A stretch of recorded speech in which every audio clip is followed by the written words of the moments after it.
Boris परिसरात चोऱ्यांचे सत्र सुरूच असून नागरिक व शेतकरी भयभीत झाले आहेत. दिनांक 21 जानेवारी रोजी रात्री बोरीस शिवारातील गट नंबर 458 अ 2 येथे अज्ञात चोरट्यांनी शेवग्याच्या शेतात चोरीचा प्रयत्न केल्याची घटना घडली.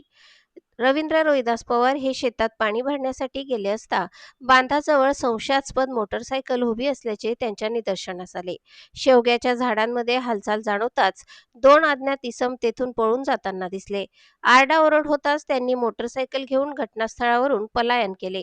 शेतात पाहणी केली असता शेवग्याच्या शेंगा तोडून गोणीत भरून ठेवलेल्या आढळून आल्या. सुदैवाने मोठी चोरी टळली असली तरी चोरट्यांचा वाढता वावर चिंताजनक आहे.